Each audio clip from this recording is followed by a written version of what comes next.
अपने आप को सौभाग्यशाली समझते हैं। आइए हमारी बहन सृष्टि जैन को सादर आमंत्रित कर रहे हैं। वो अपनी जिज्ञासा महाराज श्री की चरण संधि में रखेंगी। पॉजिटिव एनर्जी के स्रोत सौम्य मुद्राधारी मुनिश्री को मेरा बारंबार नमोस्तु नमोस्तु नमोस्तु महाराज श्री। दीपावली पर उजाले हमने जो दियों से जलाकर किए थे, पर असली उजाले दीपावली पर तो आप ही से हैं मुनिवर। नमोस्तु नमोस्तु नमोस्तु महाराज श्री। मेरा प्रश्न इसी से संबंधित है। जैसा हम बोलते हैं कि दीपक तले अंधेरा होता है, हम अपने जीवन में उजाला कैसे लाएं कि हम स्वयं को भी प्रकाशित करें, हमारे तल में अंधेरा ना हो और हम दूसरों को भी प्रकाशित कर सकें। और मुनिश्री मेरा एक और प्रश्न है, ये जब हम अपने हित की बात सोचते हैं तो कई बार दूसरों का अहित ना चाहते हुए भी हो जाता है। जब हम सेल्फ इंटरेस्ट और सेल्फिशनेस में जो बारीक अंतर है वो खो देते हैं, मुनिश्री इस बारीक अंतर को हम कभी क्रॉस ना करें और हमेशा अपने हित का और दूसरों के हित का, दोनों के हित को ध्यान में रखकर कार्य करें, इसके लिए हम क्या करें? नमोस्तु मुनिश्री। पहले जो आपने अपना प्रश्न रखा कि दिया तले अंधेरा, ये दिया तले अंधेरा उसी दीपक के नीचे होता जो माटी के अथवा धातु के दीपक है। एक दीपक ऐसा भी होता जिसका नाम रत्न दीपक है, वो स्वयं भी प्रकाशित होता और अपने नीचे अंधेरा भी नहीं होने देता और दूसरों को प्रकाशित करने का भी जज्बा रखता। इसीलिए रत्न दीपक जो रत्न के रूप में होते हैं, कभी उसकी परछाई नहीं होती और कहीं दूसरों को अंधेरे की बात वहाँ नहीं होती। लेकिन जो रत्नत्रय को धारण किए होते हैं वो भी स्वयं पर प्रकाशी होते हैं, ना उनका अंधेरा किसी को छूने पाता है, ना उनका अंधेरा हो ही पाता है। इसलिए गुणों का विकास जब हमारे जीवन में उत्तरोत्तर होता चला जाता है तो हम माटी के दीपक की बजाय रत्नों के दीपक के स्वरूप को प्राप्त करने के लिए उद्यत होने लग जाते हैं। अब सेल्फ इंटरेस्ट, सेल्फिशनेस और सेल्फ ओरिएंटेड, सेल्फ ओरिएंटेशन सबसे महत्वपूर्ण वस्तु है। आत्म केंद्रित हम हों, ये भावना तो आवश्यक है, लेकिन स्वार्थी ना हो जाएं, ये डर भी व्याप्त होता। लेकिन कुछ लोग ऐसे हैं कि आत्म केंद्रित होने की जिद में स्वार्थ की कगार पर पहुंच जाते, और कुछ लोग ऐसे हैं कि हम स्वार्थी ना हो जाएं इसलिए आत्म केंद्रित भी नहीं हो पाते। ये सेल्फ इंटरेस्ट की बात है। कहीं ना कहीं हमारे जीवन में उद्देश्य जब अधूरे होते हैं अथवा उद्देश्य अस्पष्ट होते हैं, तभी जाके ये समस्या आती है।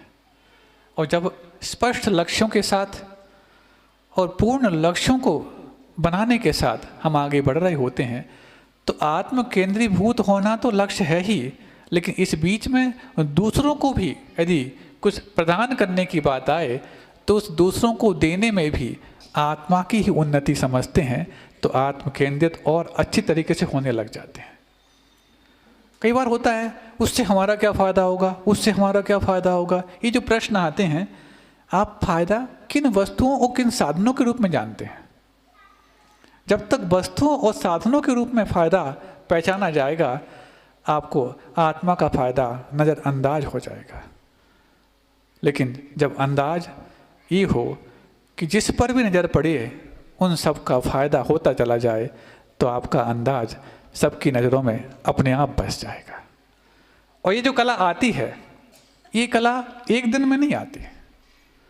कोई भी हम प्रयोग करें वो तुरंत उसका फल चाहें संभव नहीं है, लेकिन प्रयोग इस निर्मलता के साथ, पवित्र उद्देश्यों के साथ, दूरगामी दृष्टि के साथ जब किए जाते हैं तो अपना हित भी उतना ही होता है, दूसरों के हित का भाव रखते हुए। उदाहरण ज़्यादा कुछ खोजने की आवश्यकता नहीं।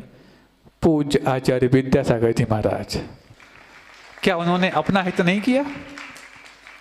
और अपना हित होते हुए क्या उन्होंने किसी दूसरों के हितों को बाधित किया?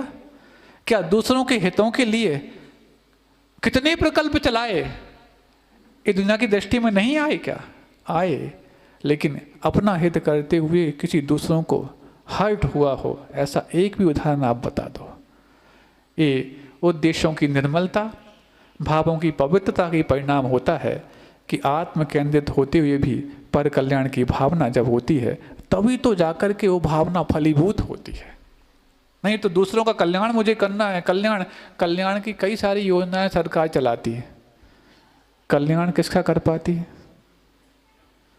क्यों इतनी सारी कल्याण की लाडली बहना और ये बहना और बहना, भले ही फंड पूरा बह जाए, लाखों करोड़ रुपए हर वर्ष हर महीने खर्च किया जा रहा है सिर्फ मात्र बहनों के एक वोट के लिए। क्या बहनें ये नहीं समझती कि हमारे घर में आया हुआ वो पैसा हमारे अकाउंट में तो आ जाएगा, लेकिन हमारे घर के अकाउंट में से कितना चला जाएगा हमें नहीं मालूम। कोई तो वीरांगना बने, कोई तो सोचे, क्योंकि अंग्रेजों ने भी ऐसा नहीं कि भारत पर एकदम से कब्जा कर लिया हो, पहले आपके भी कल्याण की योजनाएं अंग्रेजों ने निकाली थी, लेकिन जब वो कल्याण की योजनाओं में गुलामी की जिल्लत महसूस की गई तब जाकर के रानी दुर्गावती और रानी लक्ष्मीबाई पैदा हुई। हम किसी सरकार की योजना का विरोध नहीं करने जा रहे हैं, लेकिन आप समझिए इन योजनाओं का आधार क्या है और उद्देश्य क्या है। और जब ये समझ जाएंगे तो फिर ऐसा भी हो सकता है, नहीं मुझे नहीं चाहिए पैसा, ये किसी ज़रूरतमंद के लिए लग जाए तो अच्छी बात है। अब सोचो समस्या तो तब होती थी उस वक्त जब देखते थे छात्रवृत्ति मिला करती थी विद्यालयों में, सरकारी विद्यालयों में, जिसको वजीफा बोलते हैं। 250 रुपये वजीफा मिलता था उस समय, लेकिन 250 रुपये का वजीफा हायर सेकेंडरी स्कूल से लाने के लिए गाड़ी पर व्यक्ति जा रहा है, बाइक पर बैठ के जा रहा है। सोचो, अब आप समझ सकते जो अपना बाइक मेंटेन करता है, क्या उसके लिए साल भर में 250 रुपये नहीं लेना कोई दिक्कत भरा हो सकता है क्या? नहीं। यही सारी कल्याणकारी योजनाओं का लाभ जो वाकई में कल्याण के पात्र हैं उनको कितना मिलता है, और जो सिर्फ उस एक वोट को आकर्षित करने के लिए देते हैं उनका उसमें क्या फ़ायदा होता है। इसलिए ज़्यादा कुछ कहने से कहीं किसी की बेइज्जती ना हो जाए ये भय भी रहता है, लेकिन कहीं ना कहीं शुरुआत तो करना पड़ेगा। मंगल पांडे और रानी लक्ष्मीबाई किसी को तो बनना पड़ेगा, इतना ही हम कहना चाहते हैं। महाराज श्री